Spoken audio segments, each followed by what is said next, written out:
ગામ હતું. તેમાં ઘણા બધા માણસો રહેતા હતા. તેની સાથે એક ડોશીબા પણ રહેતા હતા. ડોશીને તેની દીકરીની એક દિવસ યાદ આવી. તે તો ચાલ્યા. ચાલતા ચાલતા જંગલ આવી ગયું. જંગલમાં ઘણા બધા પ્રાણીઓ રહેતા હતા. વાકી ડોશી ડોશી હું તને ખાવ. તો કે દીકરીના ઘેર જવા દે, તાજી માજી થવા દે, પછી મને તું ખાજે. તો વાઘ બોલ્યો વળતા આના રસ્તે તું ચાલજે.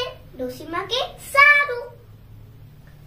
થોડુંક ચાલ્યા ત્યાં પાછો દીપડો આવ્યો.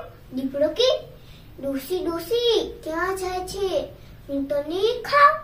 તો કે દીકરીના ઘેર જવા દે, તાજી માજી થવા દે, પછી મને ખવાજે.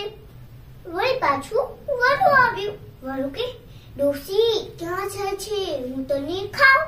તો કે દીકરીના ઘેર જવા દે, તાજી માજી થવા દે, પછી મને ખાજે. એટલું કહેતા વળી પાછું તેની દીકરીનું ગામ આવી ગયું. ગામમાં તેની દીકરી રહેતી હતી. દીકરી બોલી આ વાવમાં રોજ સરસર ખવડાવે પણ માજી મસાલા થાય નહીં. તો એક દિવસ પૂછ્યું મામા તો સારી કેમ નથી થતી? રોજ સરસર ખવડાવે છે પણ માજી મસાલા થતા નથી. તો એક દિવસ પૂછ્યું મામા તું સારી કેમ નથી થતી?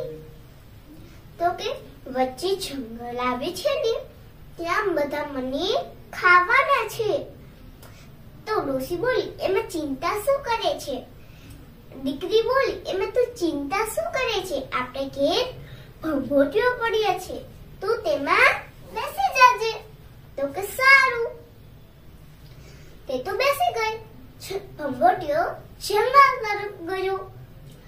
જંગલ આવી ગયું. વરુ કે એ ભંભોટિયા પેલી ડોશીને તે ભારી છે. તો કે કિસકી ડોશી કિસકા કા, ચલ ભંભોટિયા અપને ઘર. વરુ પણ ભંભોટિયાની સાથે સાથે ગયો. વળી પાછો દીપડો આવ્યો. દીપડો કે એ ભંભોટિયા પેલી ડોશીને રે ભાડી છે. તો કે કિસકી ડોશી કિસકા કા, ચલ ભંભોટિયા અપને ઘર. વરુની સાથે દીપડો બંનેની સાથે સાથે ગયો. વળી પાછું વાઘ આવ્યો. વાઘ કે એ ભંભોટિયા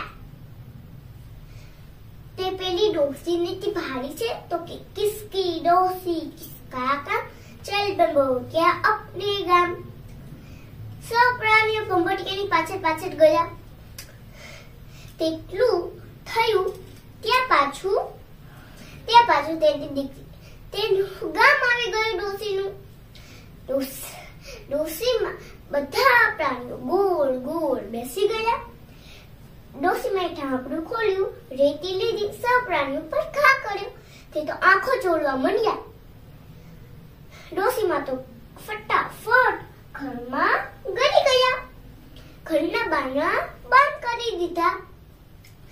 ખાધું પીધું ને મોજ કરી. આ વાર્તામાંથી તે બોધપાઠ મળે છે ગમે તે મુશ્કેલી હોય તો ડરવું જોઈએ નહીં. અસ્તુ.